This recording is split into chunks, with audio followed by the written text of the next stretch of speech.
now of our discussions for today, we are facing, nagkakaroon tayo ng problema. Hindi ito perfect kaagad. Especially so, na noon pa, sinabi namin, yung national ID makatulong. Ang problema dito, ang proponent na ayaw o the proponents of the don't, itong mga left. Kaya kita mo ngayon, wala tayong ID system until now. Kung may ID system lang tayo, we could have naiwasan natin itong mga to. Because all we have to do, ang kailangan lang namin, tanungin namin yung DILG, ilang tao yung barangay na yan, then ipadala namin yung pagkain, at kunin na lang ninyo doon sa tindahan ninyo, or the disposal point, wherever it is, ipakita mo yung card mo, ibigay sa iyo.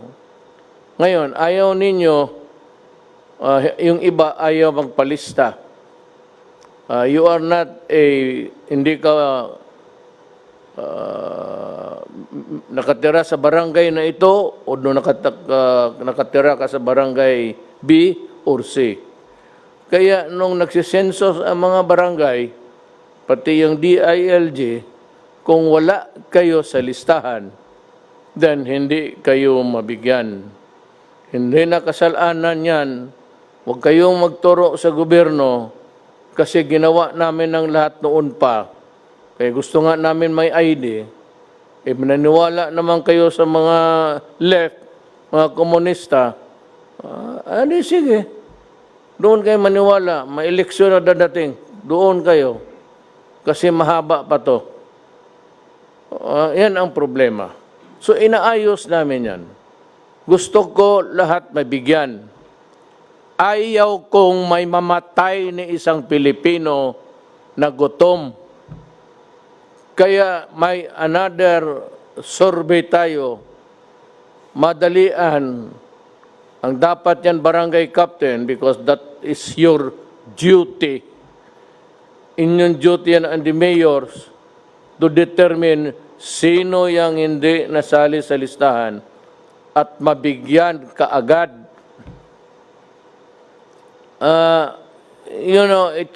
May COMELEC listahan. Kayong mga flying voters noon, kung saan-saan kayo nagboto, ayan.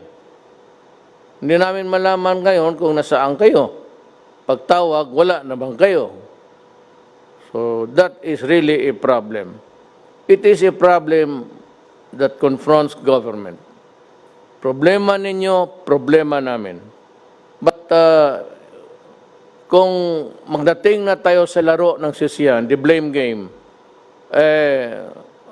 pag-unawa na sana ninyo kung ano ang talagang sitwasyon, yung totoong realidad ng buhay natin. Pagka ngayon, we're distributing to 18 million low-income families. And ang problema nito, everybody wants to have it too. Kung naman talagang wala kang kita, wala kang trabaho, naturally I said, after a re-evaluation o revalidation, at malaman na namin, I'm sure Secretary Bautista can act immediately. Total, kunin lang naman yan. And sabi ko nga, hindi sabihin na kung wala ka ng purnada ka na. It's not that. But kung wala ka, maghintay ka, and we will come up. Alam ko, sigurado. Total, sabi nga, hindi tayo maubusan ng pera, mag-utang tayo na mag-utang. Para mag-utang, ipagbili natin lahat hanggang maubos. Tapos punta na tayo lahat sa Amerika. Alam mo bakit ko sinabi yan? Alam mo, I'd like to address my may pinapatamaan ako, ang Pilipino mismo. Pati yung mga countries that traditionally have been lukewarm or refusing to understand or causing problems for other nations, Amerika. Ngayon, ganito ang problema namin. America is part of the problem of the Filipinos now. Kasi sa karaming tinamaan sa kanila, marami ng patay, baski sino na lang, nanawagan sila, basta yung nurse, mga nurse, sige, punta kayo sa embassy, i-process nila ang visa, one day, kinabukasan, lipad ka na. So, yung tayo naman, ang task force ganito, wag kayong umalis lahat, either may gusto o wala, kagustuhan mo, ayaw mo, dahil mangangailangan, there's no end in sight. Anong katapusan nito? Wala pa. And our numbers are increasing. From the 200 lang na ngayon, it has ballooned. Umabot na ng 4,932 cases. Ang nag-recover, 242. Ang patay, 315. Okay na to. Bakit? Hindi kami nagpapahiro. Gobyerno yon. Nag-decide na mag-lockdown tayo. So yung mga turista galing China, galing Asia, hindi na natin pinapasok. At sinira ko na kaagad. So wala nang pasahan ng sakit. Na minus.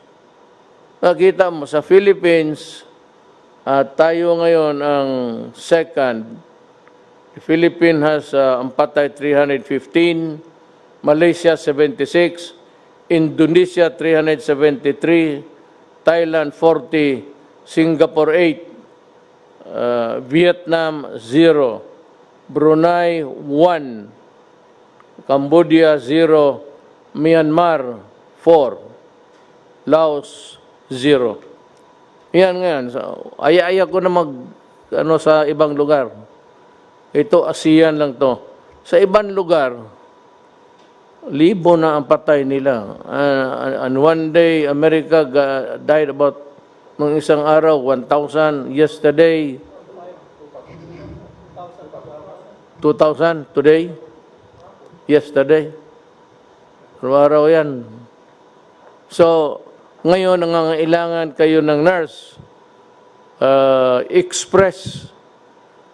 Kami naman dito nakakabuhan kasi wala kaming pangbigay kasing laki. So, ang mga nurse natin, naintindihan ko yan Self-preservation yan. So, kailangan magtrabaho sila. May trabaho ngayon sa Amerika. Di pupuntahan sila. Ang problema itong Amerikano. You could have relied on your own human resource. Ibig sabihin, dapat kayo umasa sana sa sariling mga tao ninyo. Ngayon, kinakaltasan mo ang Pilipinas, pagdating ng panahon magkulang, sorry na lang tayo. But I cannot, hindi ko sinisisi. Hindi ako galit. Wala akong emotions actually about this. But kung gusto ninyong, kayong mga nurse na Pilipino, gusto niyo magsilbi sa ibang bayan, sa ibang tao, okay lang sa akin. Ito lang tandaan mo, pagdating ng panahon, kung maghirap kami, hindi natin alam ngayon, pa-increase ng increase. First wave ba ito? So, kayo na lang mag-intindi. Wala akong... Yung sinabi ni Teddy Boy na hindi natin mapigilan ang pag-alis ng mga Filipino to honor yung kontrata, kasi may kontrata na, impairment of obligation of contracts, at saka yung the right to travel. Ako, I'd like to take the opposite view. That itong ganito sa ordinary times, talagang hindi kayo mapigilan. At walang makasabi sa inyo, umalis kayo o huwag kayong umalis, tanggap kayo, magpirma ka ng kontrata. Pero alam mo, during an emergency, yung sa ibang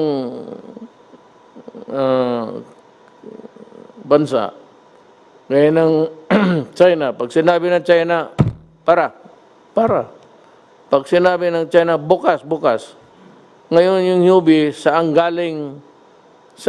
nanggaling doon yung itong corona, naka-lockdown. Ngayon, open na sila. Open ang airport. Kasi, nung sinabi ng authority na si Jinping, stay home for 59 days, naputol nila ang... Wala talagang lumalabas ni isa. Eh, alam mo naman sa China, delikado ka doon. Pag sinabing ganon ka. Pag hindi, diyan ka sa... alam mo na, it's a communist regime. I'm not trying to say that it's not a democracy. It is a communist regime at it demands total obedience. Hindi ka pwede doon magsabi, hindi. Huli ka. Dito hindi ko magawala yan kasi demokrasya, papasok ang human rights, nandiyan sila Jokno, mas marunong sa mga human rights sa mga left. Ganito ni Sarate, daldal ng intelligence fund na wala hangin. We will start giving the aid to those who are not in the list. DSWD, and again, mag-pinch hit ang DILG to help in or you divide the territory, yung iba, DILG, yung iba, DSWD, yung mga tao na hindi nasali sa listahan. Gagastos tayo para sa Pilipino. I said, we will borrow, we will sell,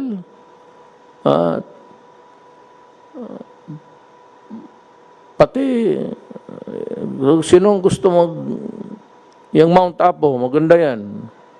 Iyo na yan, suluhin mo.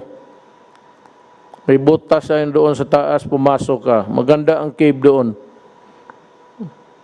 Doon natatago yung mga NPS, sindihan ko yan. Yung sundalo, bubusan mo yan ng 5 drum, tapos sindihan mo.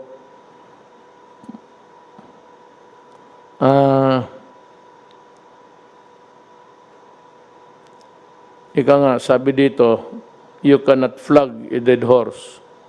It meaning, paano papakainin yung kabayo kung patay na. So, hindi o kayo kabayo.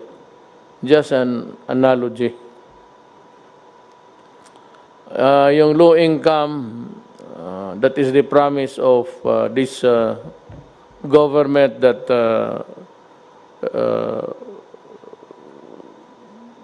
we will try to I'd ask Secretary Sani to talk about this. Nauna lang ako kasi para maano ninyo. Tapos ito speech to. Hindi ako nag-i-speech ako pero istorya lang speech. Lalo tayong mamatay nito. May isa pa, yung discrimination ng mga health workers.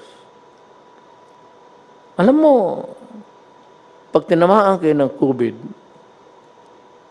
didiretso kayo sa ospital, pagkagrabe na kayo. Sino nagsusugal ng buhay nila doon? Yung mga doktor pati yung health workers. Bakit ninyo total, paglabas niyan sa ospital, hoy mga gago, cleaned na yan sila. Naghugas na yan yung mga damit nila doon, hinubad na. Hubad lahat, walang naiwan. panibago. So, wag ninyong i-discriminate yan. I'd like to order the police. If there's a report of somebody harassing or facing a discriminatory act, you arrest the person. Huwag mong bitawan hanggang hindi ko sinabi na bitawan. Tawagan ko lang kayo kung panahon na lalo na yung binabato yung bahay, hulihin mo, dalhin mo sa bikutan, huwag mong i-release.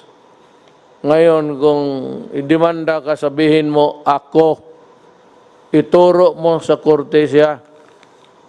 Okay lang yan. Total lang. At yung sa priso naman, huwag mong pakainin. Hayaan mo magutom. Titigas ng ulo ninyo. Yung mga tao, nagsusugal na buhay, naghihirap, tapos ganunin ninyo. Kung ganun, huwag kayo magpa-hospital. At kayo naman mga health workers, kung nakita ninyo yung tao nagbato ng bahay ninyo, nandoon sa ospital ninyo, alam mo na. Alam mo na kung anong gawin mo.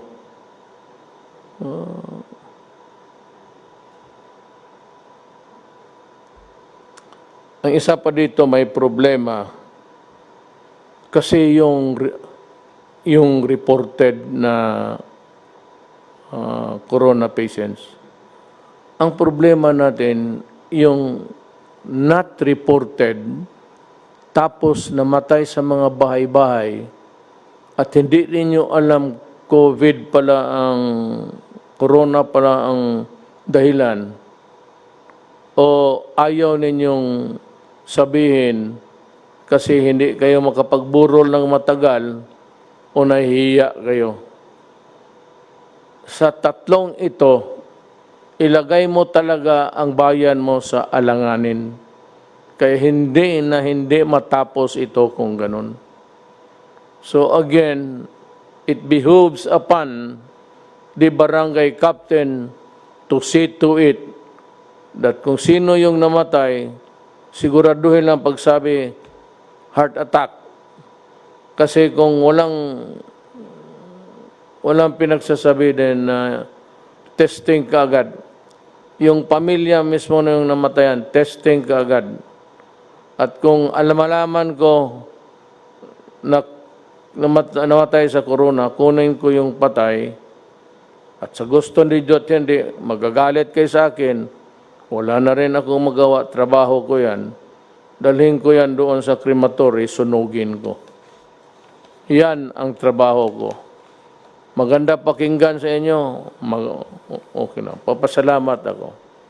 Ayaw ninyong umintindi, okay rin sa akin. Maligaya rin ako. Total, ito akin trabaho lang.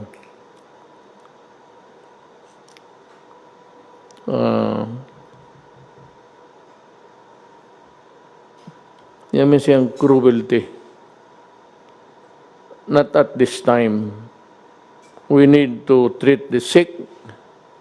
We have to feed our people. And we need the frontliners, nurses, doctor, lahat, health workers, nakapagtrabaho na may kooperasyon sa inyo.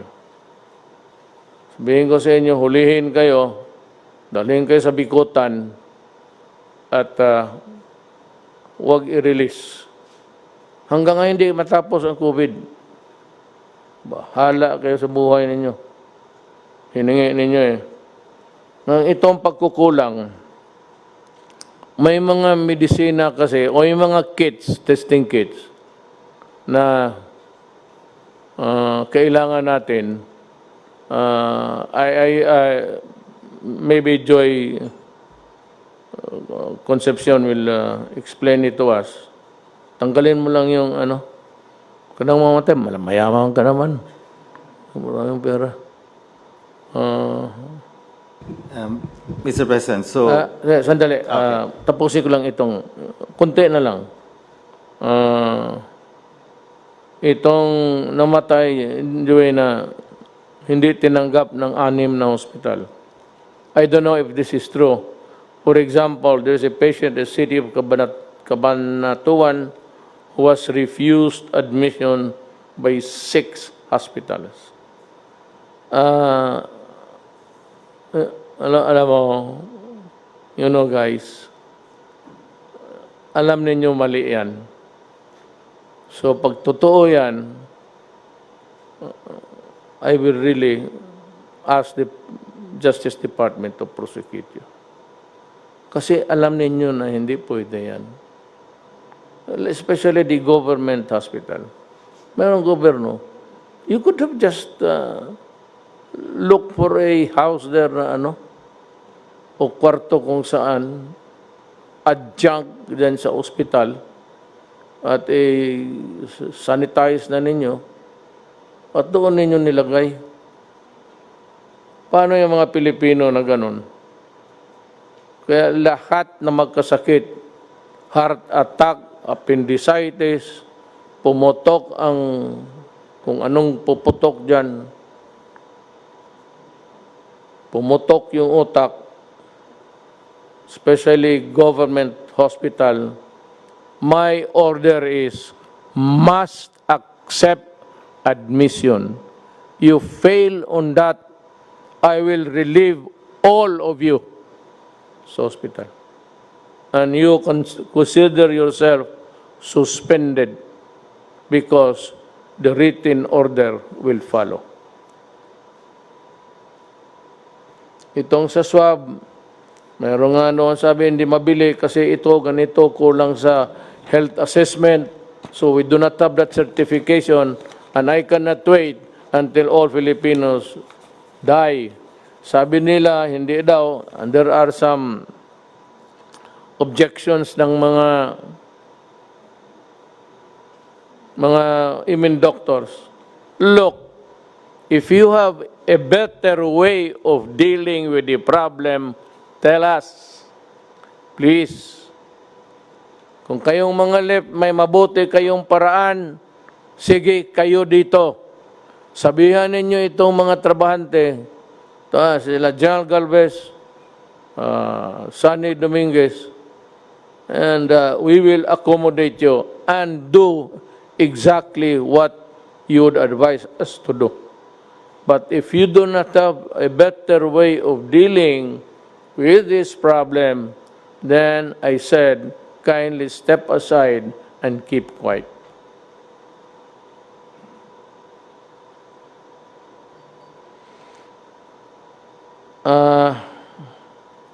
Just like in other countries,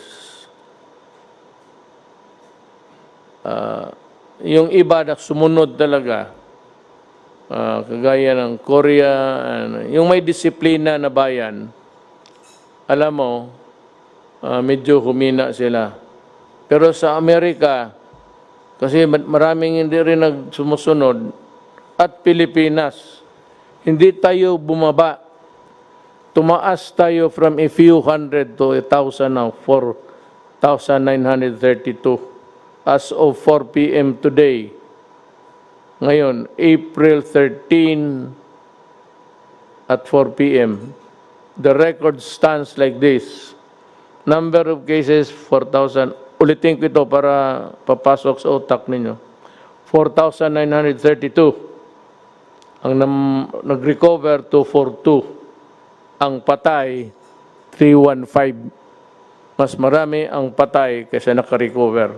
At yung recover na yan, it's not a recovery of 1 day, 2 days. Stay in the hospital or you stay where you are. If you are treated, you might pull through. Hindi na nahinto ito. Kasi kaya ako na late kami. Yung expert ng mga taga-WHO, hindi talaga ito maputol. Maganda pa naman sana ang record ng Pilipinas because naka-lockdown tayo on time. Nasira natin yung pinto bago pumasok yung mga aswang.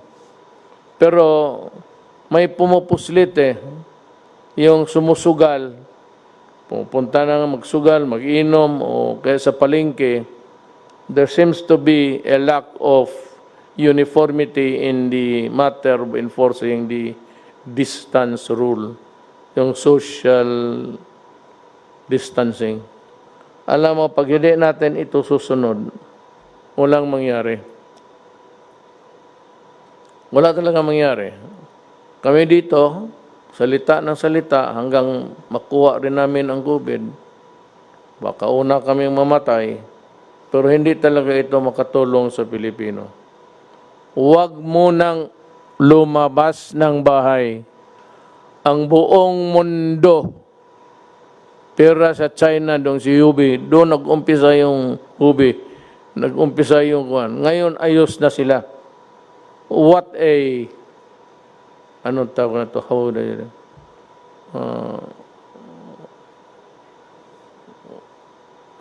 napakaano na, what an irony. Galing sila sa kanila, tapos sila ang nauna nag-open, okay na sila. Ganito yan, ha? Patapos na ako. Tapos, Joy, itong epidemic or pandemic, hindi ito natapos na sabihin mo yung nasa ospital, yung ginagamot ngayon, yun yung first wave. May second wave ito.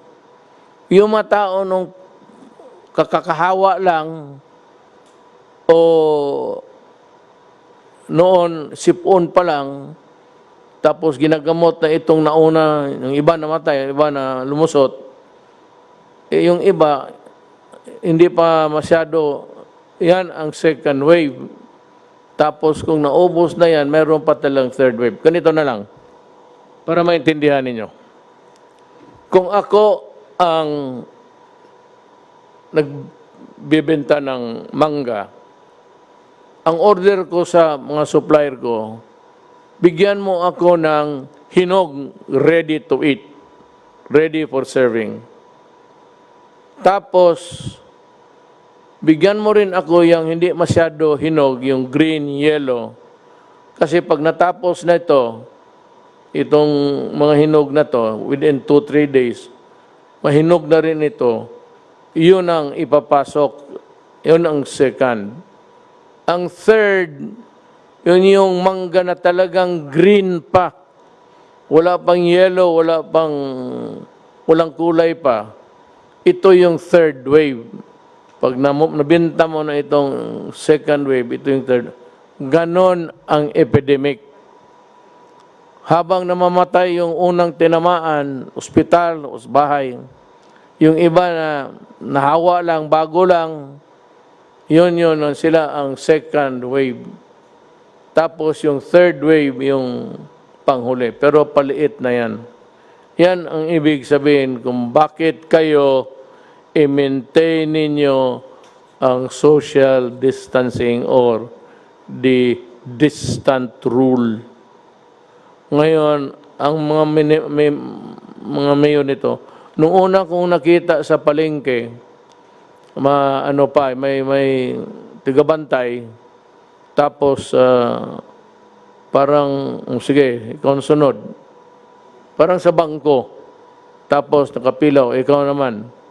Pagpasok sa palengke, ang gawain ninyo dito, bili kayo ng trapal, mainit yan, pero you might want to use another material that is not that is heat absorbent. Palinyahin talaga ninyo.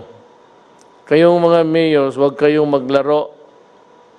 Kasi ang ayaw ninyo mag-social distancing, mapipilitan ako puntahan kita at arestuhin kita. Ayaw kong mag-aresto ng mayor. So huwag ka magsabi, hindi, mayroon kaming batas sunod. Sa panahon ito, ang batas isa lang. Ang batas ng DOH as implemented by Lorenzana, Anyo, Galvez, pati itong yan silang tatlo. Yun yung batas ngayon. Ngayon, kung salubungin mo yan, mapipilitan akong puntahan ka at sabihin ko sa inyo, anong klase ka? Mayroon ng binibigay na instruction. Yung iyong point of view o sarili mong paniwala, taguin mo lang yan. Punta ka doon sa pasok sa kwarto mo, kunin mo lahat sa bulsa mo yung iyong opinion, ilagay mo sa drawer mo, tapos sundin mo lang ang gobyerno. Okay tayo dyan? Mayor, governors, ako, I am your public servant.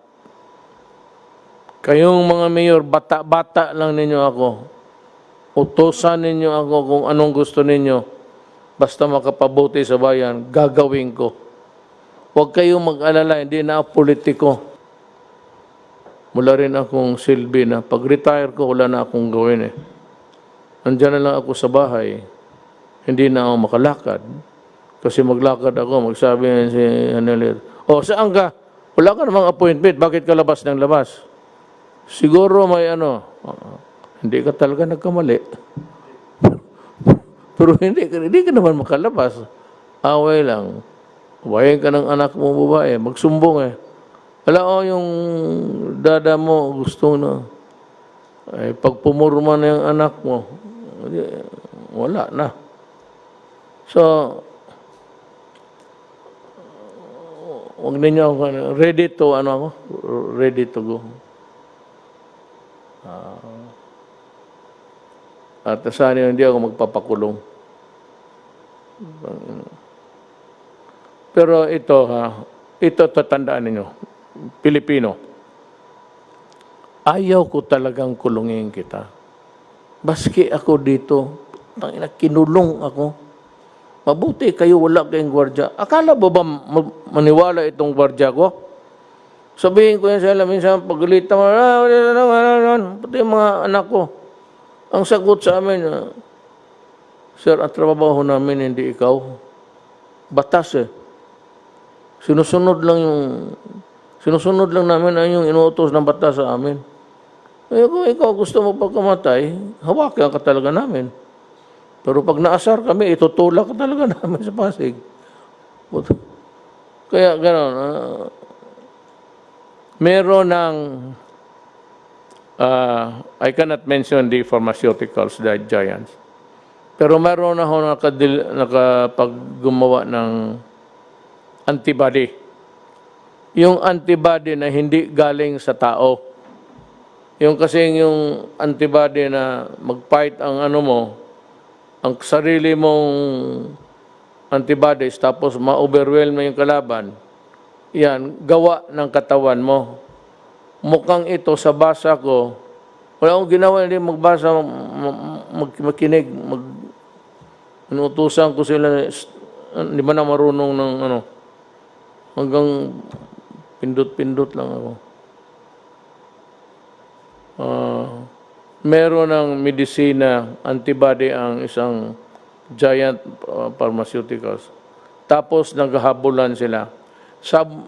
Sabi, by May, baka they would start to market it. Pabili na nila. Ang problema, sabi nga we are on the last ladder. Ang muna niyan yung mga mayaman na, kasi marami yan kailangan. So as fast as they can really manufacture or farm out the product, just retain the copyright para magtulungan sila. Kung meron na yan, tapos makita ko na ginagamit ng tao, ililift ko. Total, kung magkasakit kayo, may antibodies naman tayo mabili. Ngayon, kung wala kang mabili, problema mo na yan. Kasi tapos na yung, I will lift the quarantine. Ngayon, paglabas ninyo, ganun pa man, I would still insist. Kasi sabi ng mga scientists dito, kinig ako. Hindi yung scientist sa TV yung sa salita na personal, sekreto, ganun pa man. Mask yung ano yung akin? Ito. Ganito.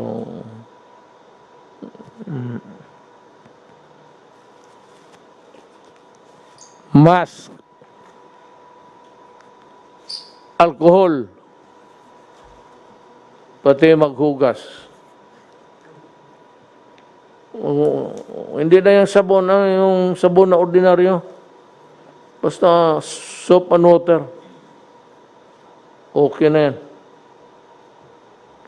Alam mo, pag nagsama lang tayo, kaya natin ito. Kunting panahon na lang.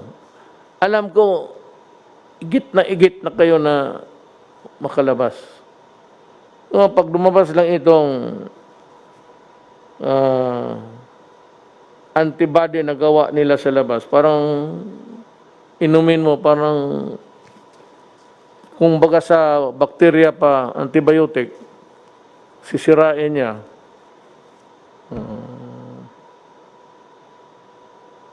Kasi itong, wag na. Para mapagsabihin, mas scientist pa ako. The nature of a COVID, gusto ko sanang, baka sabihin ninyo, bakit di ka naman doktor? Bahala na ng mga doktor mag-explain. So I will start with Joey. Kasi ngayon, ang pinaka-burning issue, yung middle class ba, yung mga MSME, after that, Sunny will Joey, mauna ka, then Sunny will give his piece or... Mr. President, Mukhang kayo lang man ang dalawa ang ano na dito. I'd like to ask the presidential spokesman to listen so that you can formulate a very coherent thing of a presentation. so Mr. President, I think a question was asked a couple of weeks ago, which is more important, life or money? There is no doubt that life is the most important. But however, without money, how will people eat? How will people buy medicine? And how will our MSMEs recover? So, how do we bring back the economy in a sustainable way and still make it safe? Mr. President, you did the right thing when you locked down at the right time. We are close to we basically are close to finishing the 1 month. And we're moving to the third reset, which is 2 more weeks. So it's a total of 3 resets or 6 weeks in total that we have been locked down.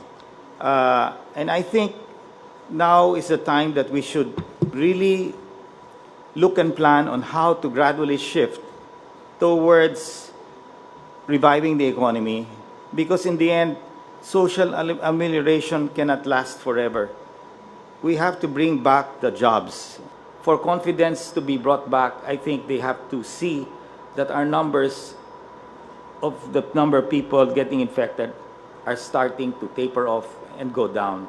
And I believe that with that and with the assurance that we in government are really on top of the situation and finding all means to really help every Filipino worker out there, I think we will win this war. And I'm sure that with our 3 veteran generals who are now implementing this whole execution, and I believe that in the end, you can have a great plan, but in the end, the key is really execution. So I'm confident that Secretary Galvez is leading this role, and I think he definitely has the full private sector support. The donations from the private support has been quite immense. And we are still there, because in the end, if we don't bring back the economy, then many of our Filipino brothers will suffer. And that's our goal, to really push hard. And I think in the end, Mr. President, with your leadership, and your gut feel, I think we will succeed.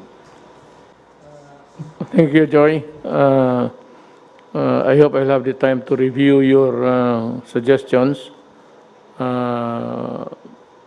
then come up with something which we can convey to you maybe in 2 days' time. Now we would like to ask Sunny, Secretary Dominguez.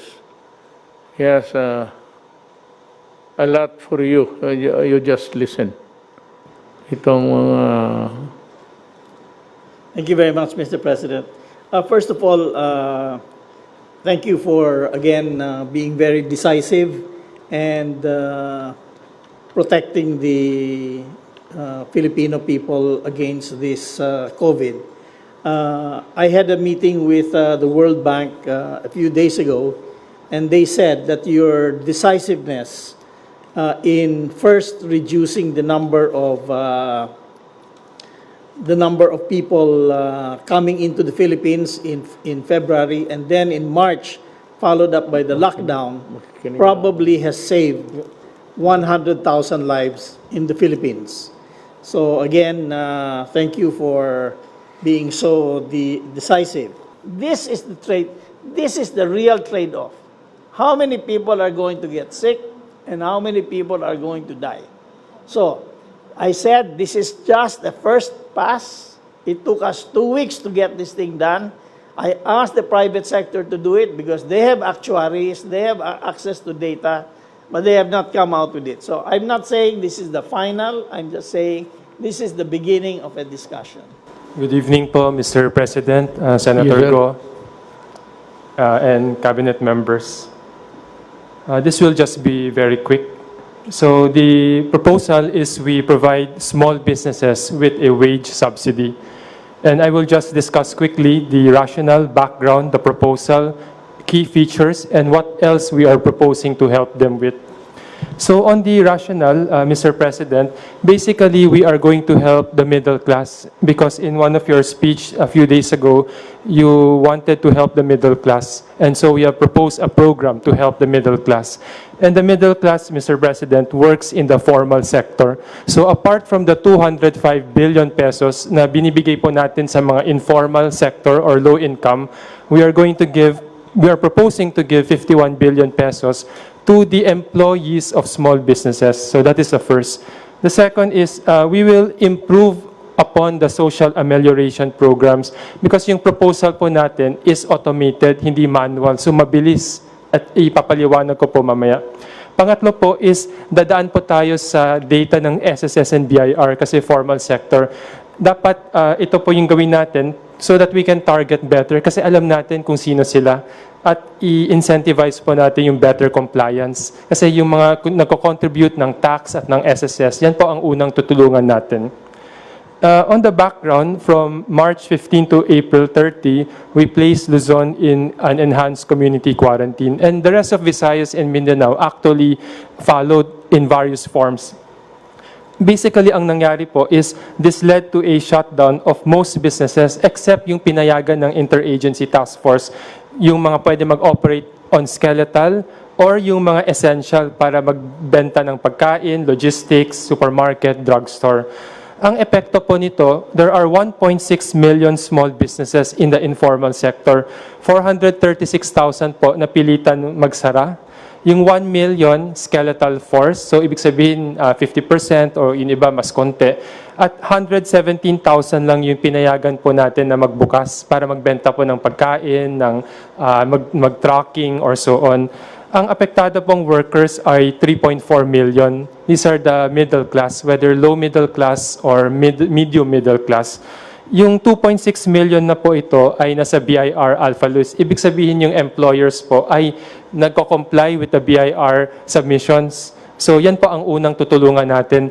Pero yung 0.8 million workers, tutulungan din natin. Pero ang problema po, yung employer nila hindi nagko-comply. Pero alam po natin, tutulungan po natin pero second priority. Now, if there is nothing more to say, that leaves me to two matters, actually.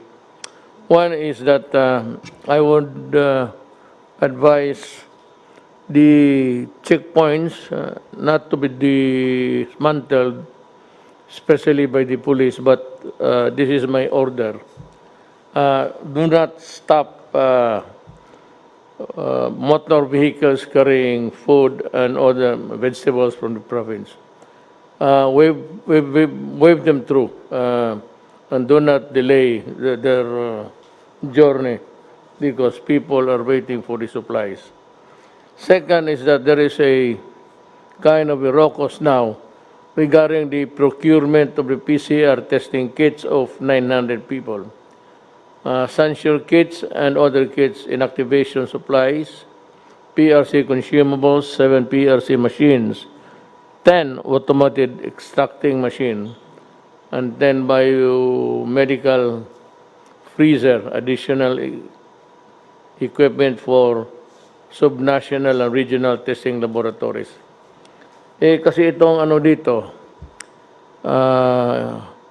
when you use public funds on anything that's medical or medicine, you want to have the health assessment. I think it comes from the Department of Health.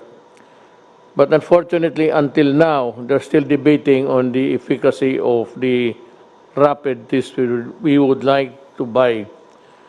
Alam mo,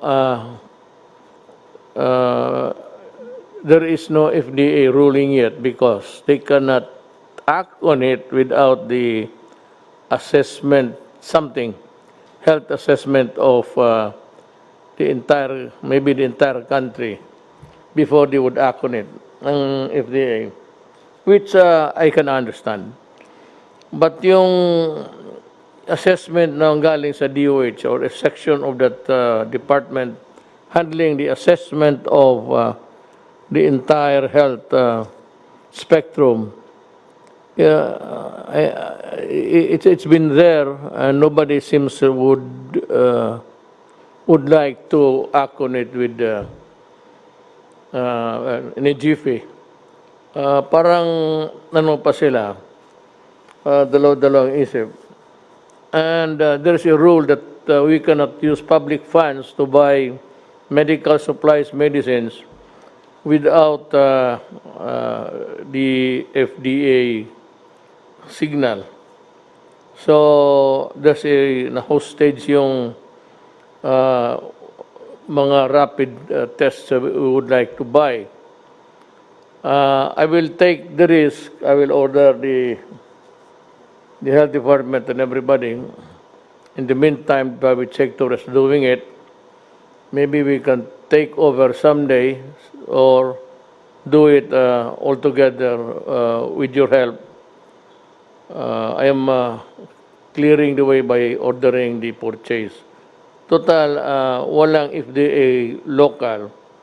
But what we are trying to buy outside is approved by the FDA United States of America. So in a sense that almost all of what we eat by products of all sorts, pagka meron ng FDA approved, there's in the box FDA and galing America, kumpante naman tayo niyan. As a matter of fact, I do not really believe that they would do more testing. Ganoon lang yan. So, pagka walang yung assessment galing doon sa baba sa DOH, hindi natin mabili. I'm clearing the way. I will ask Secretary Duque to talk to the people in charge, si Secretary Galvez, and they can proceed to buy it immediately, as fast as you can really do the procurement at this time.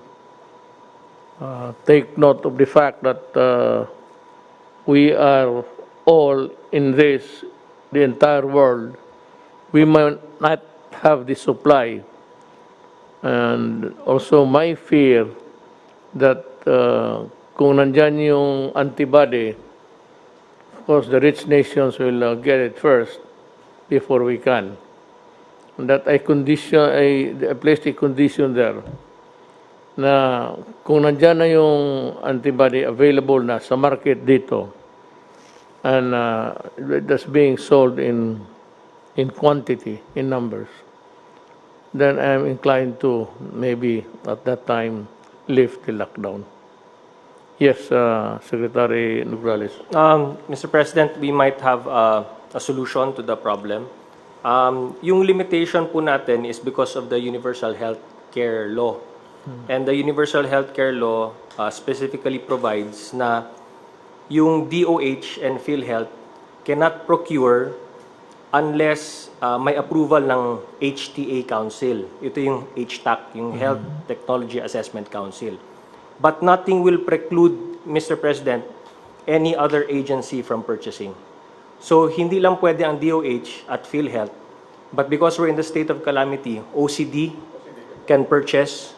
So, tama yung sabi mo, sir, na si Secretary Galvez and OCD can do the purchase. Or PSDBM, sir. Basta wag lang DOH PhilHealth, but PSDBM can do the purchasing or the OCD, sir. How much? Sir, we have to tandem the PCR and for safety, sir. So we will if we will buy 900,000 actually, sir, 40,000 kits of Sansure can already test 900,000. So if we will test 900,000, the rapid test should be more or less twice as the PCR.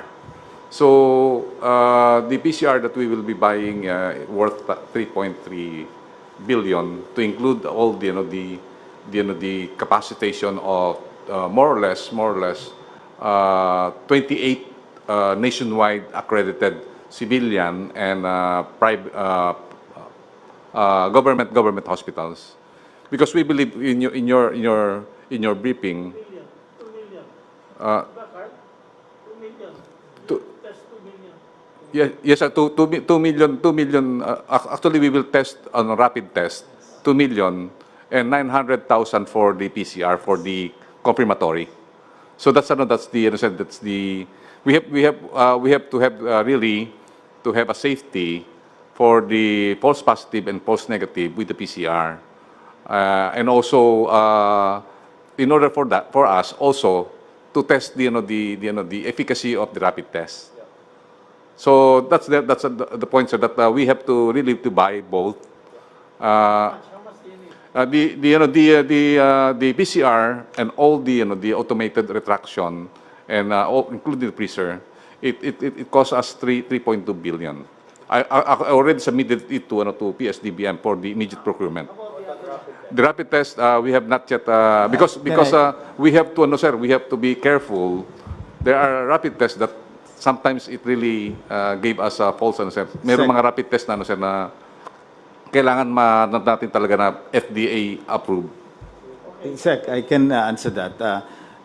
If you buy in volume the recent purchase of Ayala, you can get it anywhere between $5 to $7. If you buy $1 million worth, it will go down that low. So it is based on volume. You can get it much cheaper if you get it on volume. There's one FDA brand that was purchased recently by Ayala. But you have to buy a bigger quantity. I asked DTI to canvass all the different rapid tests, IgG and IgM. They have a list there, and I can have them send it to you. But the price goes down if it's really in a big volume. Well, I said you can go ahead and buy it immediately. You have my clearance. Okay. So there you are. Sana na napaintindi ko sa mga kababayan natin kung ano ang ginagawa natin and what are the things that we intend to do in the future. This corona is it's a wild card sa health ng tao. So we do not know how this will end, when, but for lack of a better way of protecting the people, that is except by asking you to go inside your houses, with my assurance that when the antibody that's being, I said, it has passed the medical tests o yung clinical test nila, it's ready to be sold by May. Kung makita ko nandyan at magkaroon tayo ng supply, then I am ready to live. Kasi wala talagang vaccine. It might come, it might not. But itong antibody, which have been manufactured outside of the human body, parang killer ito na just like the antibiotic. Talagang bibirahin niya yung bacteria. Ito naman yung virus, yung katawan lang natin. But, for whatever it is really worth, we have to thank these guys for coming up, and whether the efficacy is really sort of hangs in the balance.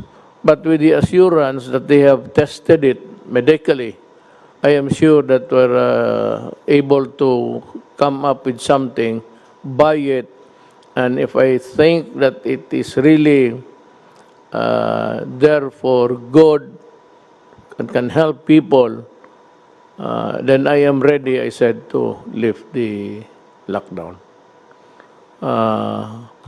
Rolly, as wala ka namang problema, Roll. Everything is smooth. I said, the middle class, your patience, yung hindi nakakain, I give it to the barangay captains and the mayors to supervise and look for those guys who are there in the periphery of the barangay, not exactly inside, and that is why maybe they were not included in the listing. Look for those guys in the periphery or distancia. Sometimes you have to walk about 5 or 10, not really 10, 5 or about 2 kilometers sa bukid. That is the average between one house to another. We have to reach out to them, and this can only be done if the mayor, municipal or city orders it, and the barangay captains follow the order.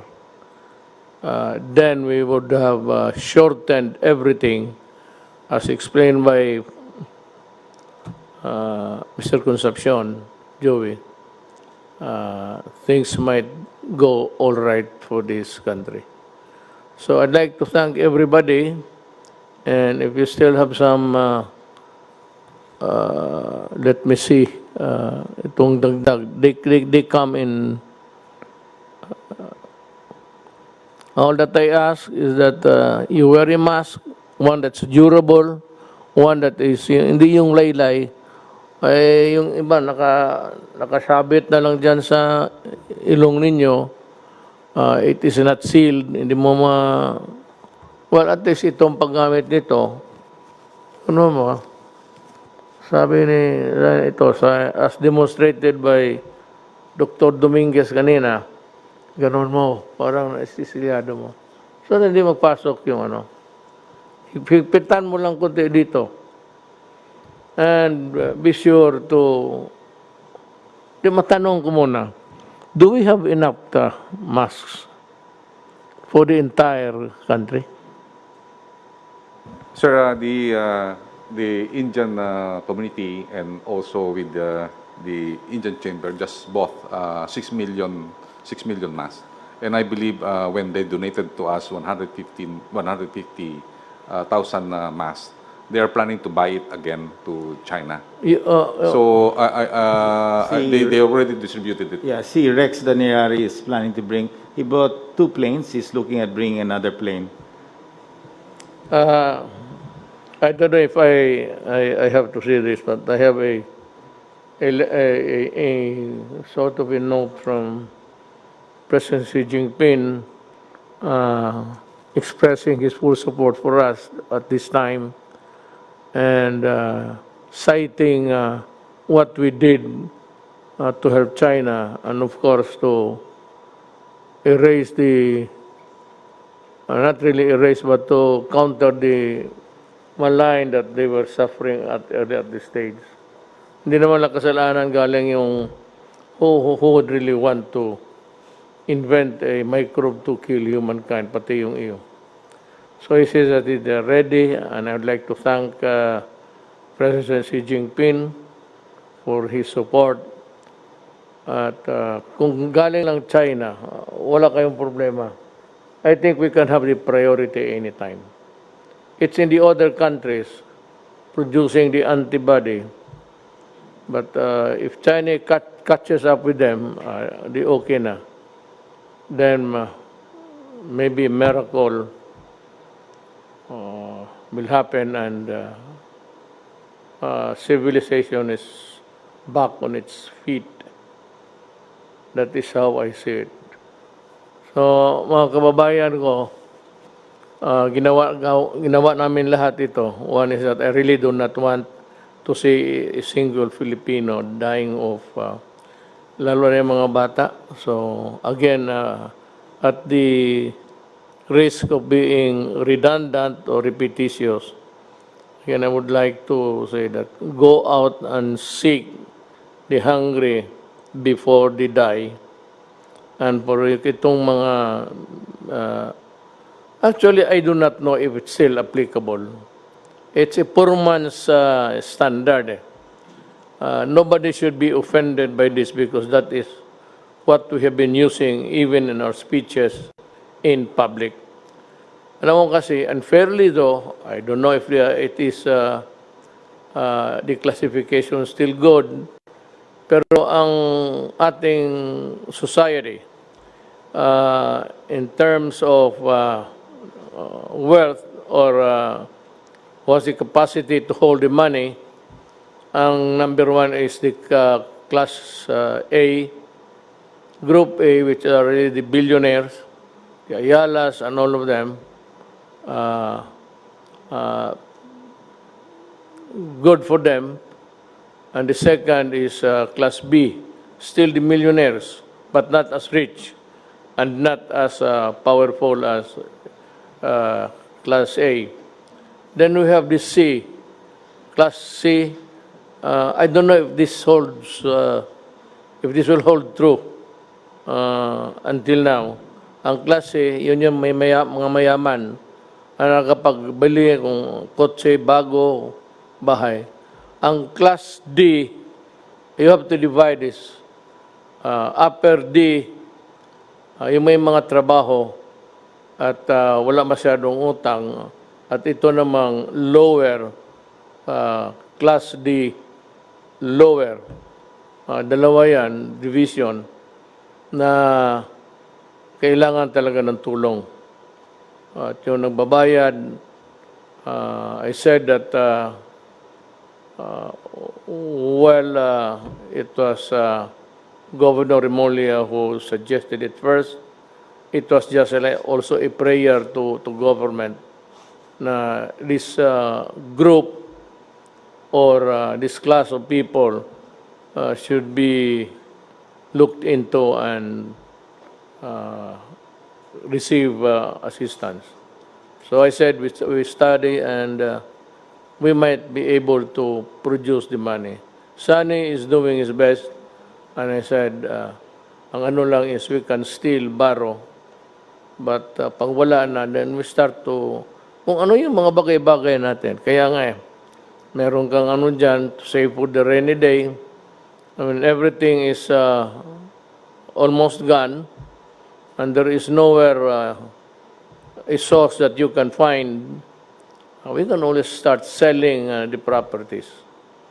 Yung sino yung makabili ng cultural center, parang palasyo yan. Pwede mong gawing palasyo, nandiyan ka sa trono. Then, marami yan. The whole of Dewey Boulevard, marami tayong lupa dyan. And it's, the peripheral lands around PICC, pati yung cultural center. So, yan ang sinasabi ko. Ang problema is wala pang vaccine. That should be the number one cure, actually. But there's a glimmer of hope dito sa mga medisinang nagawa ng mga pharmaceuticals. Again, I repeat, ito yung antibody. It is not a vaccine because hindi naman ito kinuha ng tao. Oh, I really do not know. Might, pero little lumalabas doon sa